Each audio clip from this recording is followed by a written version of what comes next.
Ես պարոն Հրաչյա Հակոբյանին իր թույլտվությամբ կասեմ, թե որտեղ է խնդիրը։ Խնդիրը նրանում է, որ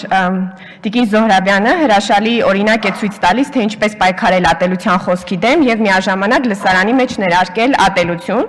ինչպես բողոքել ստեղծված իրավիճակից, բայց մազաչափ ջանք չգործադրել այն շտկելու համար, այլ փոխարեն օգտագործել գրգռող, սադրող, ատելություն սնող լեզու։ Դուք այն մարդկանց, որոնց քննադատում եք, թեկուզ արդարացիորեն, անվանում եք մարտնչող գավառականներ, սառանչայի նման հարձակված հրոսակ, չարացած, չկայացած ու գազազած ամբոխ, նույնիսկ զոմբիներ։ Հարցականով առաջարկում եք գնդակահարել դատավորներին կամ կանխատեսում եք հաշվեհարդարներ փողոցում։ Դուք այն երևույթները, որոնք քննադատում եք, անվանում եք հիվանդ եւ պաթոլոգիկ։ Հետո բողոքում եք ձեր շուրջը ստեղծված առցանց մթնոլորտից։ Մինչդեռ падգամավորների եւ հանրային պաշտոնյայի ինստիտուտի վրա ոտնձգություն կատարողներին հրաշալի օրինակ եք ծառայում։ Անհայրենիք մանկուրտներ, դավաճան լակոտներ եւ պետականության վրա թքած ունեցող լաձիրակներ։ Սա է ձեր բառապաշարը, ամոթ ձեզ։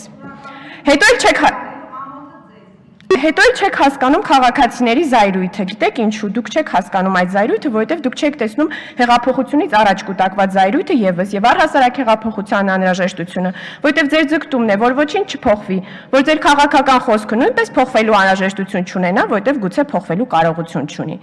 Իսկ հիմա խոսքս ուղղում եմ Հայաստանի Հանրապետության քաղաքացիներին, սիրելի մարդիկ։ Դուք հաղթել եք եւ ձեր հաղթանակը ոչ ոք չի կարող խլել։ Հասկանալի է, որ երբ պահեր են լինում, որոնք նմանվում են ճգնաժամի եւ դուք նոր իրականության եւ հեղափոխության նկատմամբ վտանգ եք զգում, ձեր մեջ ծնվում է մղումը պաշտպանելու ձեր հաղթանակը։ Բայց ձեր հաղթանակի լավագույն պաշտպանության գործիքը պետք է լինի ինքնավստահությունը, որ Հայաստանում տեղի ունեցածը անդառնալի է։ Ինչպես ասում են, մենք էլ երբեք առաջվանը չենք լինի։ Մեզ այլևս երբեք անդունդը չեն գլորի, որովհետև այդ անդունդը լցված է ձեր ճշմարտությամբ։ Այդ անդունդը սեղմվել դարձել է մի սև բիծ մեր անցյալի վրա, որն էլ կսպիանա ու կանհետանա։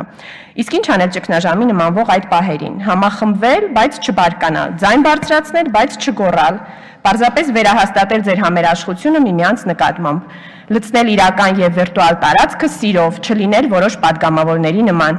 Այնպես մեզնից պահանջում եք երկիրը կառավարել նույնքան սրտով ու սիրով, որքան մտքով ու օրենքով, նույնպես եւ դուք կառավարեք մեր իրականությունը սրտով եւ սիրով։ Մեզ պետք են ավելի շատ համերաշխության, բարության, ազնվության, մեծահոգության կոչեր։ Սա չի նշանակում հրաժարվել արդարության լիակատար վերականգնման ձեր արդար պահանջից։ Սա նշանակում է այդ պահանջը ձևակերպել ոչ թե որպես անողոք վրեժխնդիր պատիժ, այլ որպես հաղթած քաղաքացի, ով անցյալի անարդարությունը շտկելիս չի ցանկանում օգտվել հին մեթոդներից։